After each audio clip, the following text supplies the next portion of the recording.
भाई तुम यार मतलब इंसानियत आप में कहाँ है? हम अपने हक के लिए लड़ रहे हैं, क्या तुम्हारे बाल बच्चे नहीं है जो लाठी मार रहे हो ना? आज पुलिस डिपार्टमेंट में हो, भले मुझे सरकार आदेश दिया है, लेकिन तुम में इंसानियत नहीं है कि तुम इतना, वो आदमी घर द्वार छोड़ करके अपने भविष्य के लिए लड़ रहा है और तुम उसमें लाठी चार्ज कर रहे हो। भाई तुम पुलिसकर्मी भी ना लोगों की रक्षा के लिए होते हो, और जबकि सरकार ने आपको लाठी चार्ज करने के लिए अनुमति दे भी दी, तो आप इतना क्यों लाठी चार्ज कर रहे हैं? किसी का सर फूट रहा है, किसी का क्या से क्या हो रहा है, हाथ टूट रहा है, किसी की हड्डी टूट रही है, इतना लाठी मार चार्ज कर रहे हो, फिर भी लोग ना चुप बैठे हैं। जब एजुकेशन, जब वोट की बात आएगी ना, घर घर घूमेंगे, मुझे वोट देना, मुझे वोट देना। जब वोट दे करके हम आपको कुर्सी दिलाए, शपथ दिला करके, हम काहे का शपथ लिए हो, काहे का शिक्षा मंत्री बने हो, आप चुप बैठे हैं वहां पे। नमस्कार आप सभी को। आप सब जान रहे हैं हमारे भारत देश में आज क्या हो रहा है। हम अपने हक के लिए लड़ रहे हैं और हम ही खुद ही लाठी चार्ज कर रहे हैं। दिल्ली के जंतर मंतर पर हाल ही में कांग्रेस जनता पार्टी, सीजेपी, नमकशाहों और छात्रों द्वारा संसद तक मार्च निकालने की कोशिश की गई थी, जो कि काफ़ी हिंसक हो गया। प्रदर्शनकारी केंद्र शिक्षा मंत्री धर्मेंद्र प्रधान के इस्तीफे और सिस्टम में सुधार की मांग कर रहे थे। इस दौरान पुलिस और प्रदर्शनकारी के बीच लाठीचार्ज हुई, टेंट हटा दिए गए और दोनों पक्षों के 160 से अधिक लोग घायल हो गए। मैं आंकड़ा कम बता रहा हूँ, कई लोग घायल हो चुके हैं। इसमें छोटे से बच्चे, बुजुर्ग, युवा, अनेक लोग शामिल हुए थे। और ये जान रहे हैं, एक तरफ सोनम वांगचुक का समर्थन, लद्दाख के पर्यावरणविद सोनम वांगचुक भी जंतर मंतर पर अनिश्चितकालीन भूख हड़ताल पर बैठे थे, जिन्हें पुलिस ने स्वास्थ्य कारणों का हवाला देते हुए जबरन अस्पताल में भर्ती कराया गया। मेरा सवाल है सरकार से मेरा सवाल है, बच्चों ने मांगा ही क्या था? बेहतर शिक्षा, निष्पक्ष परीक्षा। जवाब में दही, लेकिन मिला क्या? लाठी, आंसू। सवाल आज भी वही खड़े हैं। पूछना चाहता हूँ, कुर्सी बचानी थी या भविष्य? सत्ता चलानी थी या संवेदना? देश के युवा सड़कों पर न्याय मांग रहे हैं, वहाँ सत्ता की डंडा नहीं, संवाद ना बोलना चाहिए। इतनी विडम्बना आए जो शिक्षा की रक्षा की शपथ लेते हैं, आज वही शिक्षा के सवालों से भागते दिख रहे हैं। याद रखिए, लाठियाँ आवाज दबा सकती है, सवाल नहीं। आज हमारे भारत देश में तमाम चीजें हो रहे हैं। इस बीच हम कोई देशभक्ति गीत सुनते हैं या किसी भगवान की कथा भी सुनते हैं ना, तो हमारे दिमाग में कई सारे चीजें याद आ जाते हैं। यह देशभक्ति गीत है मेरे वतन के लोगों, प्रसिद्ध पंक्ति है। इसे 1962 के भारत और चीन युद्ध में शहीद हुए सैनिकों को श्रद्धांजलि देने के लिए कवि प्रदीप जी ने लिखा था। इसे गायिका लता मंगेशकर जी ने अपनी आवाज दी थी। जब गायन हुआ हिमालय, कतरे में पड़ी आजादी, जब तक तीन सांस लड़े हो, जब तक तीन सांस लड़े हो, फिर अपनी लाश बचाओ। संगीत पे धड़कन ममता, सो गए हम बलिदानी, जो शहीद हुए हैं उनकी जरा याद करो।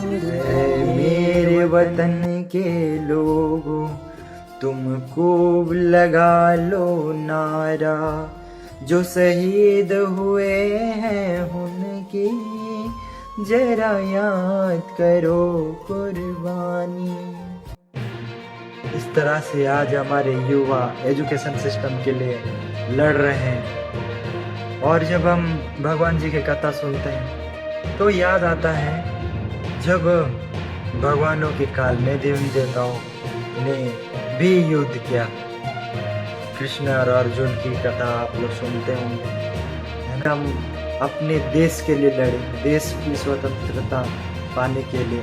आज हम अपने देश के लिए, अपने देश के अच्छी शिक्षा के लिए, अच्छे एजुकेशन के लिए, अच्छी ग्रेजुएशन के लिए हम पढ़ भी रहे हैं, इतना पैसा लगा रहे हैं भाई कि ये अच्छी सी एजुकेशन के लिए। जो गरीब है ना वो भी पूरा धन दौलत सब दांव पे लगा करके अपने बच्चों को पढ़ाना लिखाना चाह रहे हैं। कम से कम चलो ठीक है, मैं मानता हूँ नौकरी भी दिला नहीं सकते या फिर मिल भी नहीं लेती है, तो हम कम से कम अच्छी शिक्षा लेते हैं। तो शिक्षा भी नहीं दिला रहे, जब कि तमाम चीज़ें हो रही हैं, जब एग्ज़ाम दे रहे हैं तो स्कैम हो रहा है। भाई हमको सही ढंग से पढ़ने भी तो दो, भले नौकरी नहीं भी दे रहे हैं। हम एक प्रकार से ना, हम एक घर के लोग अपने पिता अपने भाई बहन से ही लड़ रहे हैं, समझो। एक भाई या फिर एक बहन जो अपने पिताजी से लड़ रहा है, इस टाइप का हो रहा है। पिताजी का मतलब एजुकेशन मिनिस्टर।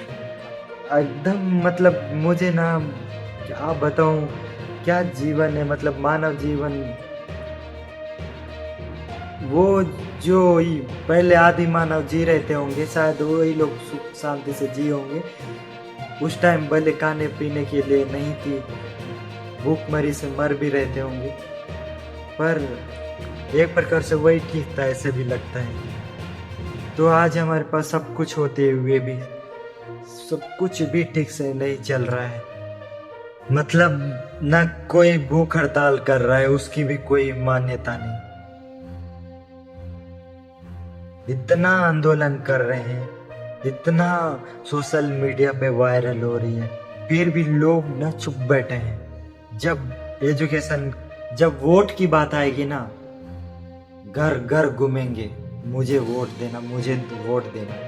जब वोट दे करके हम आपको कुर्सी दिलाएं, शपथ दिला करके, हम काहे का शपथ लिए हो, काहे का शिक्षा मंत्री बने हो, आज चुप बैठे हैं वहां पे। इतने लोग पूरे देश भर, पूरे राज्य के लोग इकट्ठा हो रहे हैं, अनेक कोने कोने से आ रहे हैं, छोटे बच्चों से लेकर के बूढ़ों तक के, बुजुर्ग से युवा सब आ रहे हैं। और तुम पे इतना, भाई तुम पुलिसकर्मी भी ना लोगों की रक्षा के लिए होते हो, और जबकि सरकार ने आपको लाठीचार्ज करने के लिए अनुमति दे भी दी, तो आप इतना क्यों लाठीचार्ज कर रहे हैं? किसी का सर फूट रहा है, किसी का क्या से क्या हो रहा है, हाथ टूट रहा है, किसी की हड्डी टूट रही है, इतना लाठी मार चार्ज कर रहे हो। लाठी चार्ज करने की क्या आवश्यकता है? आप बोल देते हैं कि चलिए चलिए चलिए, हमको आओ अनुमति दिया गया है लाठी चार्ज करने के लिए, हमें उतना। भाई तुम यार, मतलब इंसानियत आप में कहाँ है?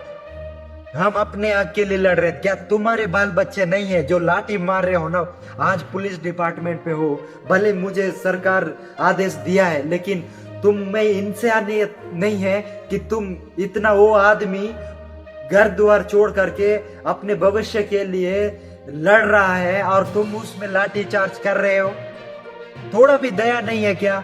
तुम इतना लाठी मार कर रहे हो, मार रहे हो सर फूट तक के। इतने गर्ल्स है, वो बॉयज हैं, इतने युवा है, वो भी पढ़ने वाले विद्यार्थी, तुम्हारे भाई बहन लोग को तुम ही लाठी मार रहे हो हैं? जब एकदम तुम खुद के बेटी को इसी तरह लाठी मार चार्ज करके देखो तो, अपने डिपार्टमेंट में ही हो करके अपने भारत के देश को लोग के लिए इतना मार रहे हो।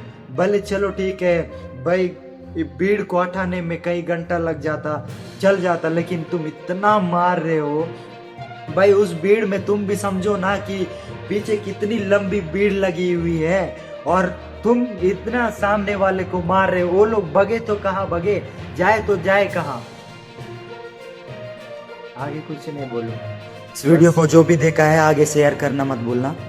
आप जो भी है इस्तीफा दो, या तो एजुकेशन सिस्टम बदलो या सुधार के ला दो। बस जय हिंद, जय भारत, जय छत्तीसगढ़।